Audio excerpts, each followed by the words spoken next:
directeur du Centre Africa. Nous travaillons dans 23 ou 24 pays en Afrique et de plus en plus en Europe et au Canada et aux États-Unis, Mexique, Brésil, l'Inde, dès lors que le monde africain est présent dans ces pays-là.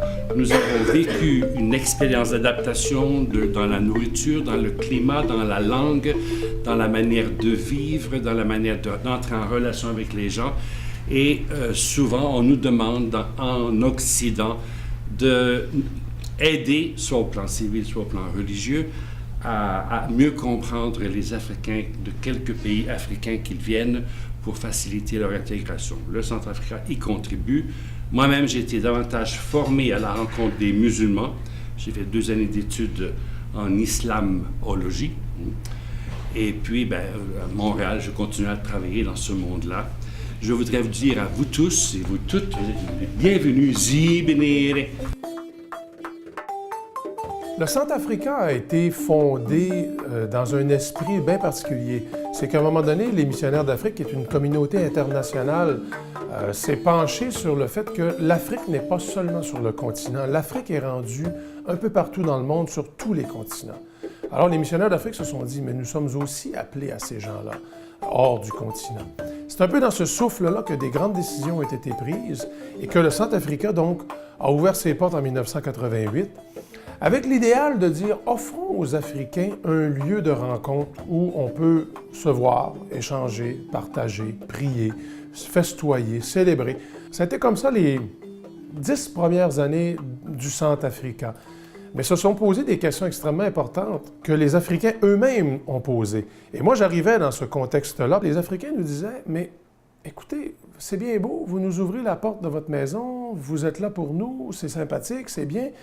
Mais là, voilà 10 ans que vous êtes là à faire cela. Nous, on veut s'insérer à la société québécoise. Qu'est-ce que vous pouvez faire pour nous? Et ces questions ont été extrêmement interpellantes et nous ont poussés dans une profonde réflexion. Une réflexion où on s'est dit, on fait des choses à Montréal, par exemple, on fait de la formation, on va dans les écoles, on a le Centre Africa. Et là, il y a eu un désir d'unifier tout ça et de dire, mais dans le fond, tout ce travail-là, c'est notre présence au sein du monde africain, c'est d'être attentif aussi aux besoins et aux attentes d'une communauté qui est en marche. Les Africains ne sont pas juste ici de passage, ils sont ici pour s'installer, ils sont ici pour s'établir et aussi prendre la place qui leur appartient. Nous, est-ce qu'on ne peut pas être des facilitateurs pour cela? Mon nom est Jean-Marie Moussenga. Je suis originaire de la République démocratique du Congo. En 2001, j'ai fait connaissance avec les centres africains. Pourquoi? Parce que j'ai été interpellé par les parents de ma communauté. En 1997, avec la vague d'arrivée massive des Congolais ici à Montréal, due à la situation politique de l'époque, cette vague a amené quelques turbulences de jeunes qui se cherchaient. Comme j'étais dans les sociales, j'ai été interpellé par certaines personnes. Et ça m'a amené à fonder un organisme dont la mission est de prévenir la délinquance. RECOPAC, qui veut dire Réseau de communication pour la prévention des actes criminels. Il était incontournable pour moi de passer d'abord par les centres africains pour d'abord élargir mon réseau, pour voir si je pouvais avoir une domiciliation ici. J'ai été accueilli par Jean-François, qui avait trouvé l'idée géniale. Tu m'as accepté dans un premier temps justement d'avoir une domiciliation ici. C'est ainsi qu'après mes études maintenant en travail social à Ottawa, je suis revenu ici. Les centres africains, avec des besoins grandissants, a trouvé mieux de créer un autre organisme qui doit s'occuper des problèmes beaucoup plus des familles élargies. Là. Dans cet organisme qui est les carrefours socio-culturels du Centre africain, avec Sandia, ma collègue, nous travaillons ensemble. Nous nous occupons justement Nous sommes d'abord à l'écoute des personnes qui arrivent ici. Et dépendamment de leurs besoins, nous les orientons à des services dont ils ont besoin. Nous sommes beaucoup plus un organisme aussi de référence parce que nous donnons beaucoup de l'information, que ce soit aux organismes partenaires qui posent des questions sur la réalité des Africains ici à Montréal, sur les différentes communautés africaines qui existent ici à Montréal, que ce soit pour les nouveaux immigrants qui arrivent, qui ont besoin d'autres services pour faciliter leur intégration. C'est grâce à un père blanc qui est venu chez nous à la maison manger. Et effectivement, il m'a dit, il y a un centre chez nous. Viens voir. Je vous dis, quand je suis arrivée avec mon mari, j'ai ouvert la porte, je suis rentrée. De la manière dont ils m'ont accueilli, je me suis sentie déjà chez moi. Aminata vient toujours participer dans les animations dans les écoles, puis tout ça. Puis chaque fois, on la cite comme un exemple d'une personne qui a trouvé sa famille ici. Mais je vous dis, le jour que j'ai vu le père Barrett faire les salutations de chez moi, au cours de l'animation, Barrett, un Québécois blanc, qui connaît vraiment bien ma culture, et ça, j'ai eu vraiment un pincement au cœur. Je me suis dit que ça, vraiment, c'est chez moi. C'est quelqu'un qui connaît ma culture, qui me connaît, qui peut me comprendre. En plus de toutes les ressources qui sont en fait mises là, pour autant communautaires qu'institutionnels, dès les nouveaux arrivants, notre clientèle ou notre public cible, à nous, les gens souffrent de beaucoup d'isolement. On est une communauté nouvellement arrivée, mais on est déjà très dynamique. Par exemple, ça serait l'accompagnement qu'on donne à Anne Milamène. Elle peut donc agir comme personne ressource. On part par exemple avec elle dans les écoles pour montrer qu'est-ce qu'elle est capable de faire. On lui donne cette possibilité-là de se faire connaître, mais en retour aussi, elle met sur pied ces initiatives personnelles qu'on a pu petit à petit. Donc en ce moment, elle est impliquée et c'est avec eux autres qu'on organise notamment le marché de Noël africain. On est déjà rendu à notre deuxième édition en 2014. Voilà, donc comme je disais tout à l'heure, il ne suffit pas de grand-chose pour être heureux. Et les enfants en Afrique, même pour ceux qui n'ont pas été à l'école, c'est vraiment beaucoup d'idées et beaucoup de créativité qui se développe. Tout à l'heure, j'ai parlé de moi. J'ai fait des études, j'ai fait des hautes études, j'ai étudié en Russie. J'ai fini avec une maîtrise en chimie et pharmacie. Mais je me retrouve ici, c'est comme si je n'ai pas été à l'école, c'est comme si je n'ai rien fait de ma vie. Moi, je ne regrette même pas. Au début, oui, j'ai regretté beaucoup le fait que je ne travaille pas dans mon domaine. Mais après, j'ai compris que, en tout cas, je ne regrette même pas, quoi. Il y a beaucoup de choses que j'avais dans la tête et que moi, pour moi, c'était seulement la pharmacie, un point très, mais arrivé ici, c'est comme j'ai développé beaucoup de talent. Donc, je ne regrette même pas le fait que je ne travaille pas dans le domaine de la pharmacie. C'est ça, exactement. C'est ça. Les communautés africaines à Montréal n'ont rien de particulier par rapport aux communautés africaines ailleurs, en ce sens que l'on soit à Montréal ou à Paris ou à Düsseldorf ou à Helsinki, on est africain vivant à l'extérieur de l'Afrique. À mon avis, on ne peut pas réussir sa vie à l'extérieur si on ne s'enrichit pas. Si on ne s'enrichit pas de l'autre. Et comment peut-on s'enrichir de l'autre en n'étant pas soi-même? Et c'est quelque chose que le Centrafrica permet au-delà de tout ce qu'on peut imaginer. C'est à ce niveau-là qu'on peut lui être extrêmement reconnaissant, en ce sens que le fait que ce sont des gens qui sont avant tout des missionnaires, qui ont l'expérience de la vie en Afrique, qui ont contact avec autant la réalité ici que la réalité africaine, tout ça leur permet de ramener ceux qui se présentent à eux et qui sont désespérés, de les ramener sur terre. Et puis de leur dire, écoutez, au-delà des idées préconçues, au-delà de ceci, au-delà de cela, qu'êtes-vous vous-même? Et c'est ça l'essentiel. Le Centrafrica a été l'un des premiers organismes que j'ai visité quand je suis arrivée à Montréal. Et ça a été l'endroit en fait, où j'ai eu les ressources adéquates pour après trouver mon chemin. Jusqu'à aujourd'hui, ça reste un pilier pour moi. Donc quand je vais au Centrafrica, j'ai toujours le sourire parce que je croise des personnes tellement chaleureuses que ça me donne envie de continuer à me battre pour m'intégrer correctement à Montréal. Dans mon cas, ça a été l'accompagnement. Par rapport à mes recherches, par rapport à ce que moi je voulais au niveau des recherches d'emploi. Ça a été des conseils parce que comme avec l'Association Femmes Africaines de Montréal, que j'ai créée avec plusieurs amies femmes. On avait besoin de bons conseils de personnes qui étaient là sur le terrain depuis plusieurs années. Alors ça a été de donner des très bons conseils pour pouvoir avancer. Donc où aller toquer, comment s'organiser. Ça a été de nous prêter leurs locaux à bon prix les week-ends. Donc c'est un peu tout ça. Je veux dire, ça dépend des cas après, hein, mais il y a plusieurs choses encore qu'ils offrent qui, je pense, sont intéressants pour tout le monde.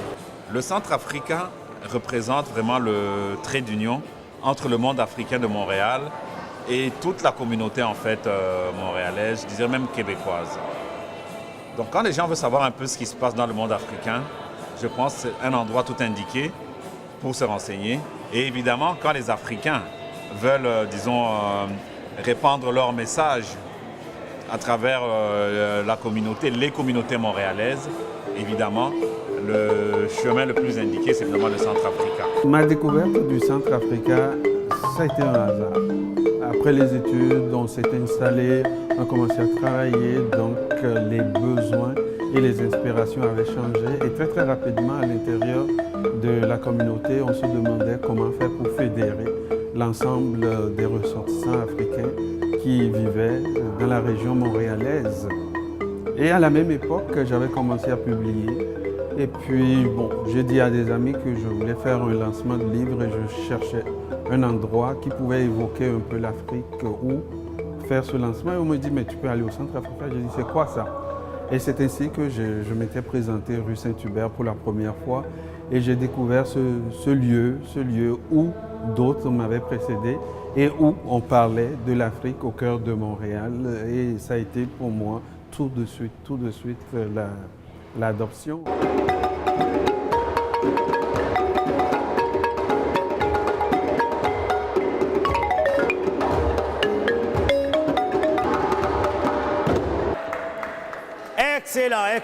Excellent. Au fil des années, on s'est dit à un moment donné, tout ce vécu-là, il y a beaucoup de monde qui passe ici, il y a beaucoup de choses qui se vivent dans nos locaux, à l'extérieur. À un moment donné, il faut qu'on fasse un événement pour rassembler tout ce monde-là.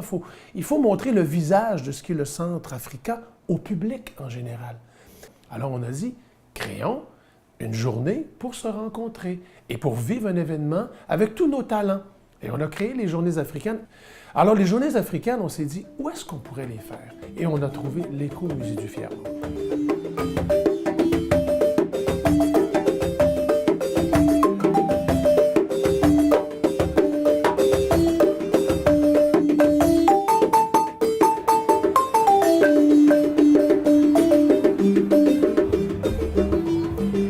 Le partenariat que nous avons avec le Centrafrica existe depuis 2008. C'est en 2008 que le Centrafrica, pour la première fois, nous a contactés pour organiser leur célèbre journée africaine ici même à l'Écomusée. Alors l'Écomusée est une belle grande salle avec un ancien bassin de piscine qui est utilisé pour ce type d'événement. À la fois, nous sommes voisins du Centrafrica, ce qui leur permettait d'avoir un endroit à proximité de leur lieu d'installation et de tenir leur événement dans un endroit ouvert, dans un musée accessible à tous. D'une part, ce qu'on peut dire de ce partenariat-là, c'est qu'il fonctionne très bien. Puisque ça existe depuis 2008, c'est important de souligner qu'on s'entend très bien avec les gens du Centrafrica. Ça nous apporte beaucoup de travailler avec eux et je crois qu'on leur apporte beaucoup également. Et donc, il était tout naturel pour eux, lorsqu'il est venu le temps de célébrer des anniversaires spéciaux dans leur cas, par exemple le 10e anniversaire des Journées africaines en 2014, qui correspondait également au 25e anniversaire du Centrafrica, ils nous ont contactés pour qu'on soit des partenaires dans cette célébration-là. Et pour nous, de documenter un autre élément du patrimoine du quartier Centre-Sud dans lequel on se trouve. Alors, comme ce sont des résidents de longue date, ce qu'on a découvert en fouillant un petit peu dans les sources, parce qu'on savait que le Centrafrica était une création des missionnaires d'Afrique, mais en creusant un peu plus, on a découvert que les missionnaires d'Afrique étaient à Montréal depuis 1934. Donc, un 3e anniversaire s'ajoutait, 80 ans de présence africaine dans le quartier Centre-Sud. J'inviterai maintenant le supérieur provincial des missionnaires d'Afrique, le père Julien Cormier, à s'adresser à vous.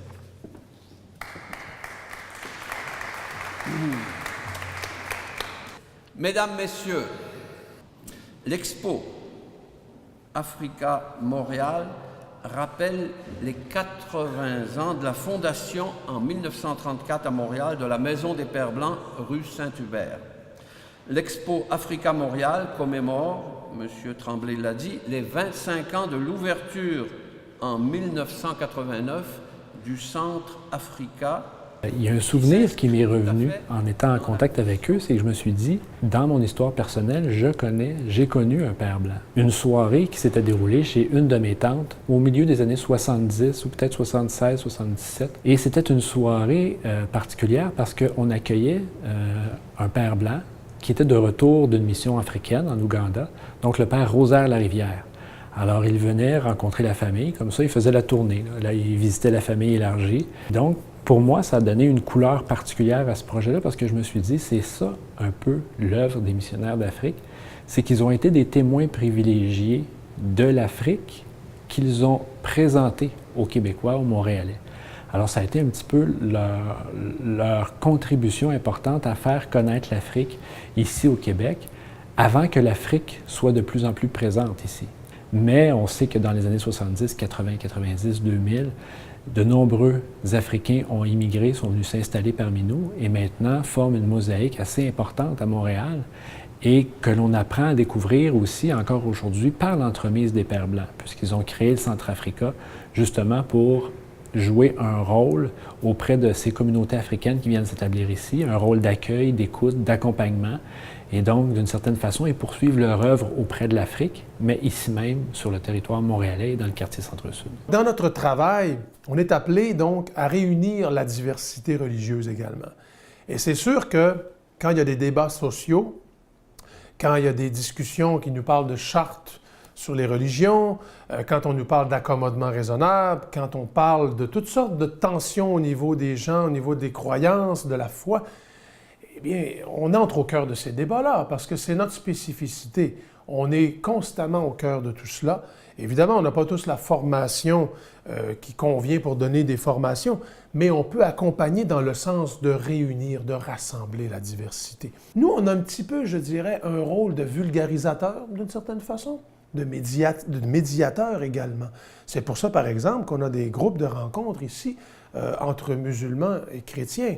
C'est des groupes qui se rencontrent, qui partagent, qui échangent sur leur foi.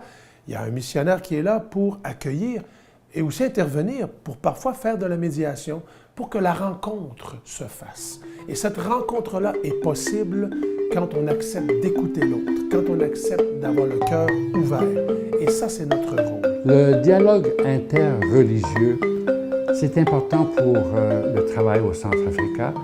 C'est important pour les missionnaires d'Afrique. Et moi-même, j'ai été spécialement préparé pour la rencontre musulman-chrétien. J'ai travaillé pendant plusieurs années, 15 ans, au Burkina Faso, et en particulier dans le diocèse de Nord-Est où je travaillais à Ouéigouya. Il y avait quand même, on visitait les villages. On ne pouvait pas ne pas rencontrer des personnes qui étaient musulmanes, qui allaient à la prière, qui nous invitaient à prier avec eux, qui nous invitaient à leur fête. Ça me faisait plaisir d'aller rencontrer les autres qui n'étaient pas chrétiens. Il y avait des centres musulmans, des mosquées plus importantes dans certains coins. Tu parlais il y a quelque temps de Ramatoulaye, mais mes yeux ont vu, mes pieds ont marché là. J'ai rencontré les responsables de cette mosquée. C'était juste à côté d'un catéchiste qui m'accueillait toutes les 3 semaines. Alors, les relations étaient très, très bonnes. Il n'était pas question de dire, mais pourquoi tu ne deviens pas chrétien? Ou eux, ils ne me disaient pas pourquoi tu n'es pas musulman. On se rencontrait, on festoyait ensemble, ils venaient aux fêtes chrétiennes, on les invitait. Et voilà, ce sont des réalités de base qui ne sont pas directement de l'interreligieux comme tel, mais ça prépare le terrain d'une amitié interpersonnelle qui, quand les personnes se connaissent, à un moment donné, vont parler des valeurs qui les animent. Et je me sens très heureux et j'ai appris beaucoup de choses au Burkina. Au Centre-Africa, ils sont nombreux, les musulmans qui viennent, non pas parce qu'ils sont musulmans, mais parce qu'ils sont de tel pays, de telle association qui défend telle ou telle cause. Et ce n'est pas toujours un dialogue d'ordre religieux qui se fait au Centre Africa. On prend les personnes qui arrivent avec leurs besoins, leurs soucis, leur participation citoyenne, leur lien avec leur communauté ou d'autres communautés de migrants. Et ce n'a pas toujours une coloration religieuse. Je crois que dans le dialogue interreligieux tel que nous le vivons au Centrafrica, mais je le vis également à Montréal, dans d'autres, en dehors du Centrafrica, comme l'ensemble de nos confrères missionnaires d'Afrique ailleurs dans le monde le vivent, c'est pas d'abord, ça peut être du religieux, dialogue interreligieux, mais c'est d'abord un dialogue inter-humanité. Je crois beaucoup à la rencontre humaine, monsieur ou madame, qui a telle ou telle réalité de vie dont la personne veut parler. C'est beaucoup plus important dans un premier temps de rencontre que d'aborder tout de suite « Ah, moi je suis chrétien, toi tu es musulman » ou l'inverse. Bon. Et ça aboutit à ce que un certain nombre de valeurs d'évangile, sans dire le mot évangile, on s'aperçoit, tiens, les réactions, le pardon, la miséricorde, le courage dans l'épreuve, la solidarité, beaucoup de dimensions, de valeurs qui sont celles aussi du Centrafrica, eh bien, elles passent. Pour moi, le dialogue interreligieux, c'est à ce niveau de notre croissance en humanité que cela se situe. Si la personne veut aborder la question religieuse dans un certain angle, on est aussi là pour écouter et accompagner. Voilà. Le Centrafrica, c'est, on peut dire, le pionnier, le lieu de rassemblement à l'époque de toutes les personnes qui aiment l'Afrique, qui viennent d'Afrique, qui vont retourner en Afrique, qui s'intéressent à l'Afrique et pour qui l'Afrique a un sens et qui ont donné à Montréal sa dimension internationale. Tout est parti d'ici. Les enjeux principaux pour ceux qui arrivent et celles qui viennent à Montréal parmi les 54 pays, le continent, c'est un des continents les plus importants, c'est plus d'1 milliard d'habitants.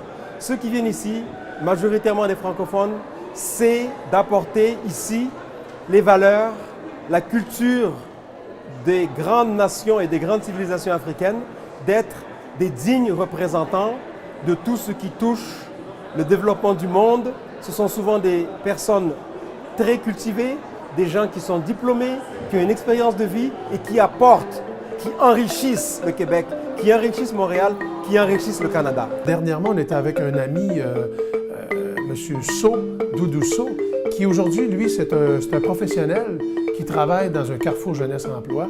Lui, il aide des jeunes à s'intégrer dans le marché de l'emploi. Mais lui, on se rappelle que quand il est arrivé, il y a de cela une douzaine d'années, eh bien, il est passé par le Centrafrica dans une rencontre où, justement, on avait un colloque sur l'employabilité. Et lui venait d'arriver, il se cherchait, il ne savait pas trop. Il avait une formation comme sociologue. Pour lui, ça a été l'étincelle. Il est venu chercher, lors de cette rencontre-là, ce dont il avait besoin pour se donner des ailes, pour prendre son envol. Et ça, c'est un exemple. Et Doudou, aujourd'hui, il est venu l'autre fois parce qu'il y avait un cégep des régions. Imaginez-vous des jeunes de Montmagny, c'est loin Montmagny, là, qui sont venus à Montréal pour voir le travail que nous faisions, pour découvrir un peu plus. Mais ça se passe comment l'intégration à Montréal? Nous, on n'a pas beaucoup d'immigrants dans notre région, mais on s'intéresse à cette réalité quand même. Alors, Doudou leur a tracé un portrait à partir de son témoignage de vie, son cheminement de vie, jusqu'où il est rendu. Il en a remis plein les yeux. Parce que là, on avait un exemple en chair et en os de quelqu'un qui est parti de zéro, qui a pris sa place et qui aujourd'hui est un vecteur d'intégration. Il aide d'autres personnes à s'intégrer. C'est la chaîne des relations humaines qui se tisse. C'est ça l'idéal que nous poursuivons. Les immigrants qui viennent ici ne prennent la place de personne. Ils viennent pour créer des jobs également. Parce que la fibre entrepreneuriale chez les immigrants est devenue très forte. Ça, c'est pas moi qui le dis, c'est la Fondation de l'entrepreneurship qui le dit également. Et qu'en même temps aussi, dans certaines régions pratiquement qui luttent contre la dénatalité de la population, vous venez de la région Chaudière-Appalaches, Jacques Clotilde, ancien maire de Sainte-Clotilde, avait dit que s'il n'y avait pas des immigrants, les services allaient être fermés dans sa région. Parce qu'il y avait un problème d'enfants et les immigrants qui venaient avec des enfants. Et pour que l'école puisse répondre aux normes en fait, du ministère, il fallait avoir aussi des enfants. Flavie Masson, je viens de Montmagny. J'ai vraiment aimé l'expérience, c'était vraiment intéressant. Ça a fait découvrir qu'on ne connaît pas grand-chose d'enfants parce qu'on vient d'une petite ville. Puis nous autres, on est une ville qu'on n'a quasiment pas d'immigrants, fait que c'est pour ça que je dis qu'on ne connaît pas ça du tout. Là. Brian Saint-Pierre-Hardy, je suis du Centre d'études collégiales de Montmagny. J'ai beaucoup apprécié cet atelier-là. Ça a permis d'en apprendre davantage sur le processus d'immigration au Québec. Puis ça permet aussi de voir que certaines problématiques assez importantes ne sont pas faciles à changer. Puis ça permet aussi de voir que sur le terrain, il y a des efforts autres que gouvernementaux qui sont mis sur pied par des gens extraordinaires pour venir en aide aux gens qui arrivent ici. Donc voilà, ça a été un atelier très, très agréable. Mon nom, c'est Elisabeth Lapointe. Je suis enseignante au Cégep de Montmagny de géographie et on est venu ici avec mes étudiants pour voir c'était quoi l'organisme Centrafrica. J'ai bien aimé l'activité. J'ai trouvé que les interventions étaient pertinentes, des cas concrets aussi sur ce qui arrive aux Africains qui viennent ici et qui essaient de s'intégrer. Beaucoup de notions que je vais pouvoir réutiliser dans mes cours, là, définitivement, notamment sur les réfugiés, sur la discrimination systémique, les moratoires, etc. Donc, je pense que les étudiants ont beaucoup apprécié. D'ailleurs, ils sont encore en train de jaser autour avec les intervenants. En plus, l'immigration africaine, c'est une immigration qui est un peu moins connue, qui est peut-être un petit peu plus dans l'ombre, là, si on veut dire. Et je pense que le Centrafrica, c'est justement une bonne ressource pour eux pour venir comme point de départ ici, puis après ça, pour pouvoir s'intégrer dans la société québécoise. Et pour le moment, mesdames et messieurs, donc Jean-Marie, si tu es d'accord, on va aller en pause musicale. Oui, mais quelle pause musicale? Hein? Un cadeau que nous faisons. C'est notre dernière de l'année, c'est les Journées africaines. On n'a pas ménagé les moyens et on est rentré ici avec toute une équipe. Et puis je vous dis, mesdames et messieurs, vous allez découvrir maintenant la communion et la communication entre les percussions, le balafon d'Adama Daou, la percussion, donc le djembé pour aujourd'hui de Moïse Yaoumate, et tout en musique et tout en douceur, nous vous offrons en direct donc une pièce musicale que nous offrent donc Moïse et Adama.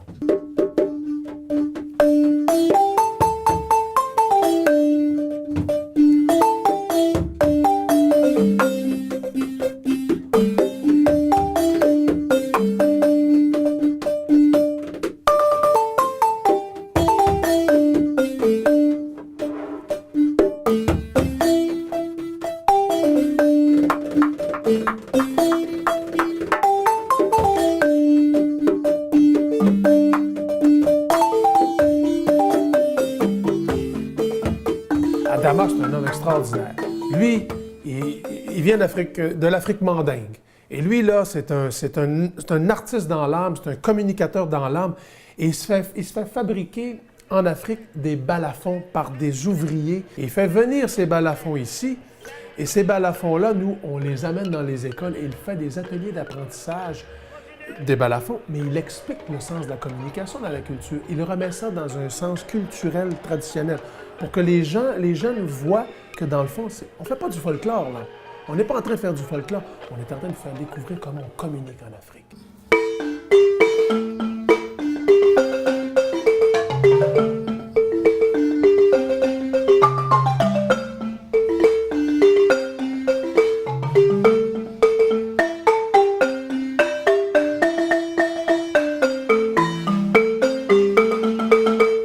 Je suis Adama Daou, balafoniste, percussionniste. Ma collaboration avec le Centre Africa, comme on dit, il n'y a pas de hasard dans la vie.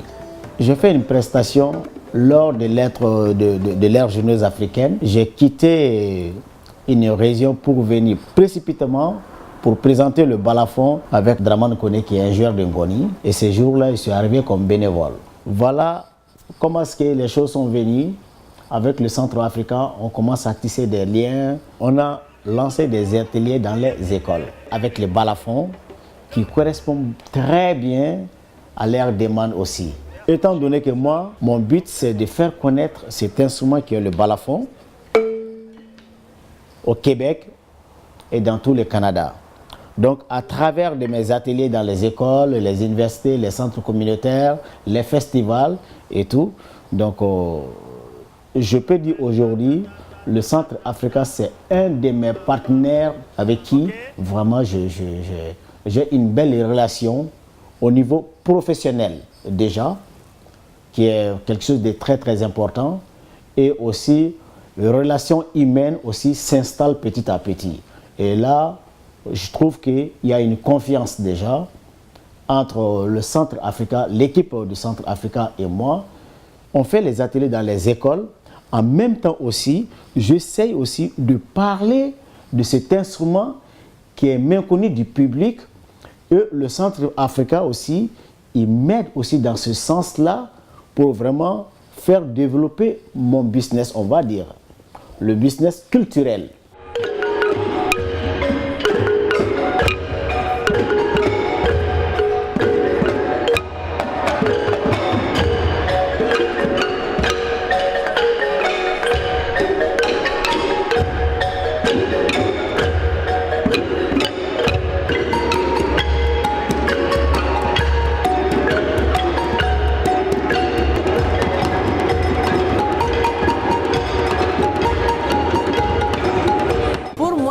Africa, c'est l'une des premières places que j'ai connues quand j'ai immigré ici au Canada. Et puis, ils m'ont donné l'information dont j'avais besoin pour évoluer. Je pense que tout nouveau immigrant qui arrive ici, il a besoin de certaines informations pour mieux se repérer et puis pour évoluer. Ce qui fait que j'aime bien le centre. Et je viens de publier mon premier livre sur le développement communautaire en Afrique. Le Centre Africa a été partenaire pour l'édition du livre. Donc c'est vraiment un partenaire, un bon partenaire. Et Jean-François Béjean est un bon ami à moi. Toutes les occasions sont bonnes pour connaître notre Afrique. Et je pense qu'à travers cette exposition, on connaît mieux notre Afrique. Et elle permet aussi aux autres Canadiens de mieux connaître l'Afrique, parce qu'on a besoin de mieux connaître l'Afrique. Ça tombe bien, actuellement, je suis en train de lire Kizerbo, et qui dit bien que vraiment que c'est mieux qu'on connaisse l'Afrique à travers sa culture. Je pense que c'est quelque chose de très très important. Paul Femio Brown, je suis auteur. On a fait la grande étape. La première étape a été d'abord de savoir que des Noirs sont venus ici depuis longtemps, que des Noirs, que des Québécois qu'on appelle de souche, ont possédé des esclaves. Mais ça, il ne faut pas le biffer de l'histoire. C'est ça qui nous permettra aussi, que ce soit ici, au Québec, ou ailleurs, partout où soient des Noirs, sur ce continent, eh bien, il faut continuer. Il faut dire, on est là et on est là pour rester. Alors, Gérard Lechêne, président de Vue d'Afrique à Montréal. Alors, ça fait effectivement très très longtemps qu'on fréquente le Centre Africa, qui a toujours été d'une très grande disponibilité. On a organisé là-bas des rencontres, des assemblées générales, et ça a toujours été vraiment extrêmement souple, sans problème, sans histoire. Donc bravo. Depuis 10 ans, le Centre Africain organise ces journées culturelles, et je crois que ça reflète une réalité, c'est-à-dire une présence africaine de plus en plus significative à Montréal. Et je crois que c'est important pour ces communautés d'avoir un lieu et une fête qui symbolise un petit peu leur activité, leur présence culturelle. Et je crois que de plus en plus, ça sera significatif.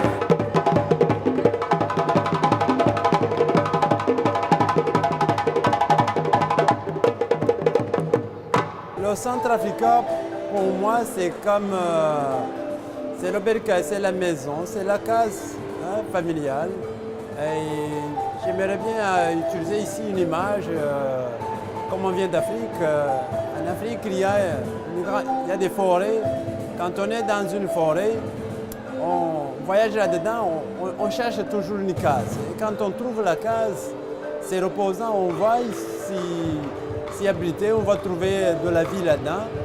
Alors, pour nous, le Centre Africa, c'est cette case-là qu'un Africain qui s'amène ici dans un environnement inconnu, comme dans une jungle, et il va chercher la case. Et quand il trouve le Centre Africa, Il a trouvé un lieu de repos et un lieu reposant, un lieu de départ. Mon nom est Jean Chrysostome Zolochi, je suis prêtre du diocèse de Montréal depuis 2001. Je connais le Centrafrica depuis que je suis arrivé ici, en fait dès la première année en 93 déjà.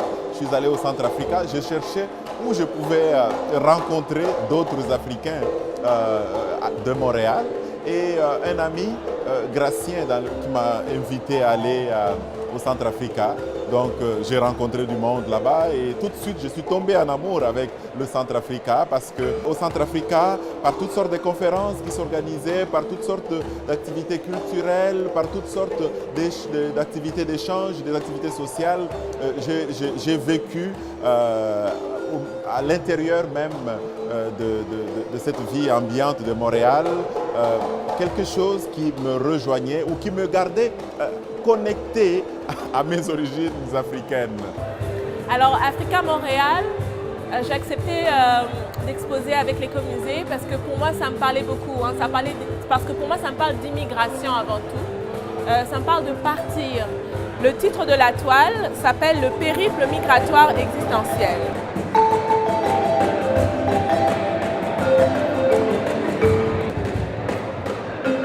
Je suis présent aujourd'hui pour démontrer aussi que l'immigration québécoise et canadienne aussi est une richesse et en même temps aussi prouver qu'il y a beaucoup d'immigrants qui sont dans différents domaines et qui contribuent au développement de cette société que nous aimons tous, aussi bien sur le plan littéraire, sur le plan artistique également, sur le plan économique, sur le plan social.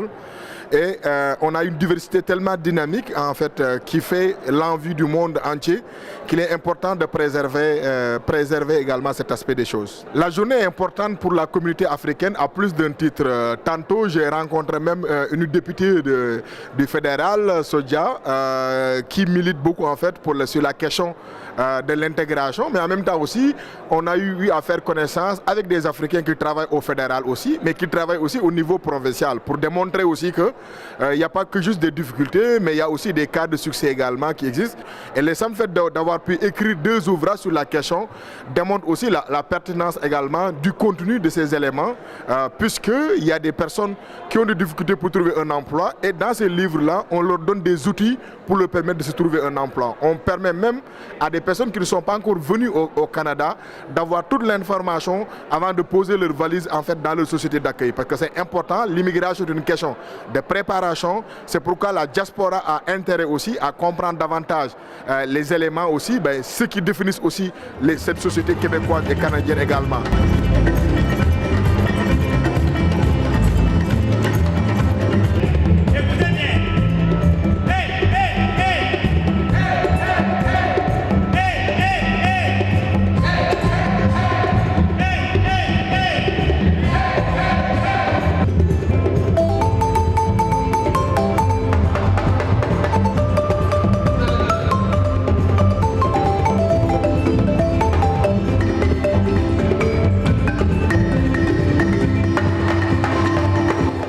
Africaines, pour moi, sont surtout la vitrine du Centrafrica. Une fois par année, à l'écomusée du Fier Monde, on se rencontre avec des associations qui travaillent toutes à l'intégration dans le monde montréalais, québécois, canadien, des Africains qui ont choisi et qui ont demandé et qui parfois ont été obligés de venir vivre ici, avec cette magnifique exposition qui donne une idée très colorée, vivante, à la fois de l'Afrique, à la fois du Centrafrica et aussi des journées africaines qui ont lieu également dans ce même musée. Moi, il y a une section que j'aime bien dans l'exposition qui s'appelle « Album de famille ». Et ça me ramène aux souvenirs que j'ai racontés précédemment, c'est-à-dire la place qu'occupaient ces missionnaires-là dans les familles québécoises. Et donc, à l'arrière, il y a une section où on présente un peu quelques images de ces missionnaires qui sont en visite dans leur famille. Alors, on les voit poser très fièrement, souvent avec leur habit d'apparat, qui est tout à fait semblable à celui-ci derrière, et qui posent fièrement avec les membres de leur famille. Et on sait qu'à l'époque, souvent, les missionnaires rentraient de mission après 10, 12 ans, donc ça faisait parfois très longtemps qu'ils n'avaient pas vu leur famille, bien qu'ils entretenaient avec eux souvent de la correspondance et tout ça. D'ailleurs, il y a quelques lettres qui sont exposées aussi. Mais c'est peut-être la section que je trouve la plus intéressante, qui montre vraiment le côté humain de cette communauté-là, de l'œuvre qu'ils ont réalisée aussi. Un des objectifs de l'exposition, c'est de, oui, raconter l'histoire de cette communauté-là, mais de montrer comment elle peut se projeter dans l'avenir, parce que le Centrafrica a 25 ans, mais son histoire n'est pas terminée. C'est une œuvre des Pères Blancs, c'est une œuvre qui est appelée à se poursuivre, peu importe ce qui arrivera. On sait que la communauté des Pères Blancs, il y a de moins en moins de Canadiens qui sont actifs à l'intérieur de ces communautés-là. Par contre, les effectifs sont de plus en plus nombreux et ils proviennent de d'autres pays du monde, beaucoup d'Afrique. Donc les Africains seront de plus en plus nombreux à jouer un rôle dans l'œuvre des missionnaires d'Afrique et même dans l'œuvre des missionnaires d'Afrique ici même à Montréal. Alors ça va être une facette assez intéressante de voir un Africain débarquer ici et prendre les rênes du Centrafrica. On va voir un peu la couleur, l'orientation qu'il va donner à cette organisation-là qui fait un rôle tout à fait essentiel à Montréal.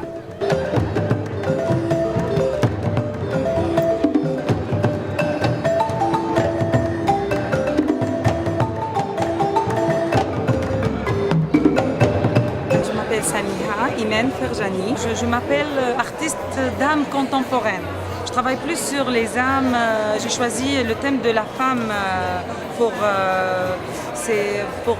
m'exprimer. C'est la femme dans tout le monde.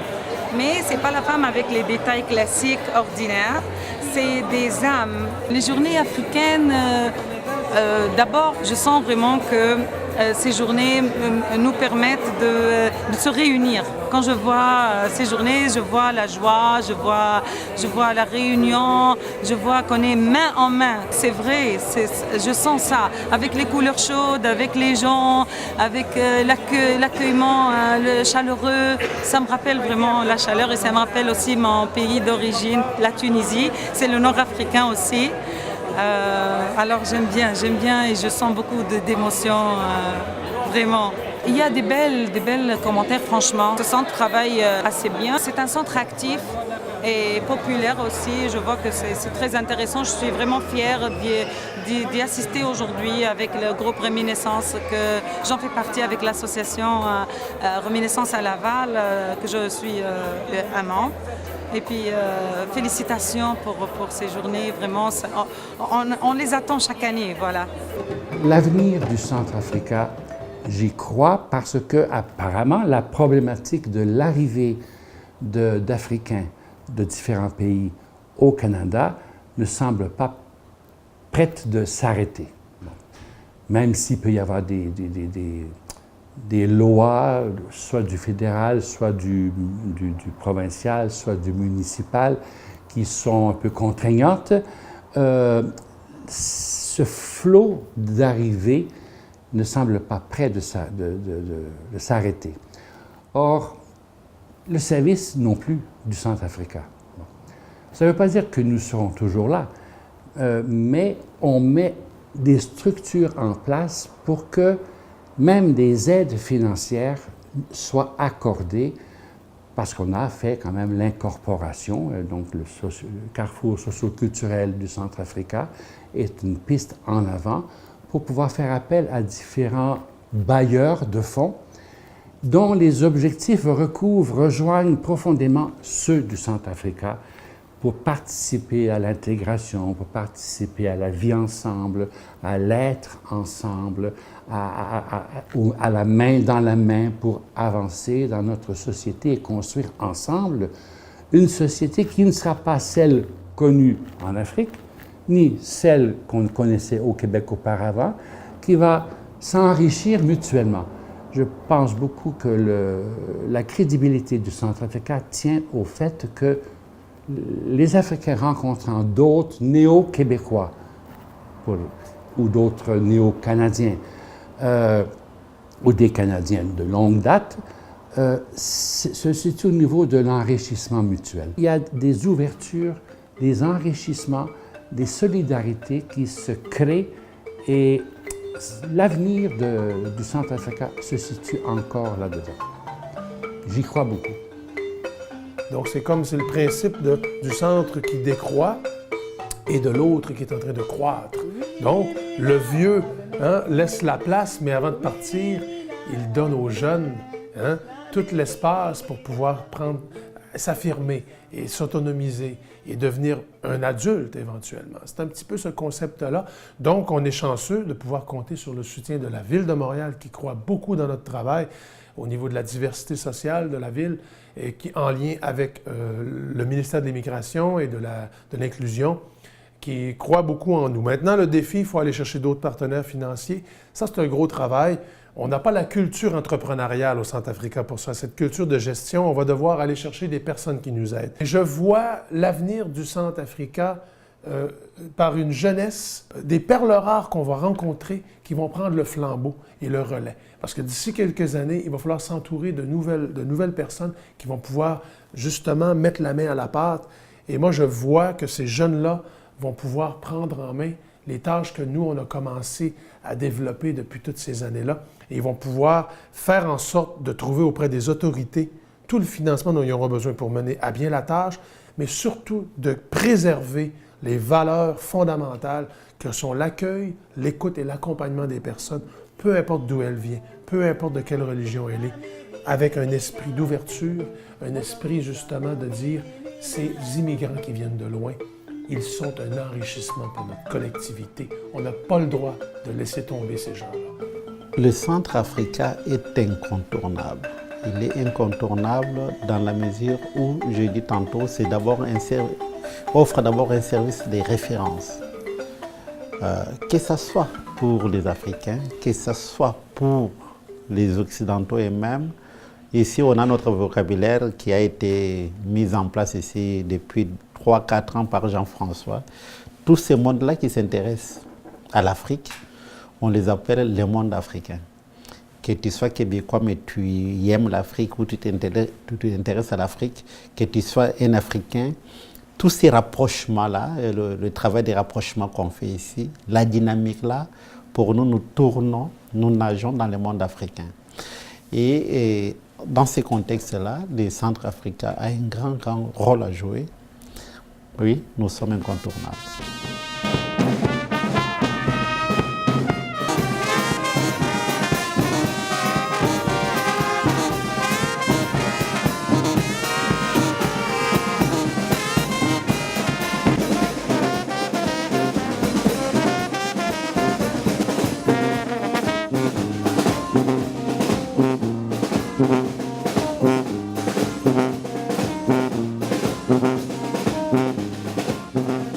Comme société missionnaire, il y aura des Africains qui viendront prendre la relève des vieux Canadiens, des Africains qui viendront ici pour aider leurs frères à s'intégrer au Québec, en lien avec la ville de Montréal, en lien avec le musée du Tiers-Monde, en lien avec le quartier, en lien avec l'église de Montréal. Nous continuerons à accueillir des Africains de toute origine, quelles que soient leurs valeurs, leur religion, leur culture. Tout cela sont les bienvenus dans ce lieu de rencontre qu'est le Centrafrica et mettant la petite expertise que nous avons développée depuis 25 ans à leur service, en lien avec les services de la ville, avec les services de l'Église de Montréal, nous pouvons continuer à dire le Centrafrica a encore un bel avenir devant lui et nous voulons le soutenir.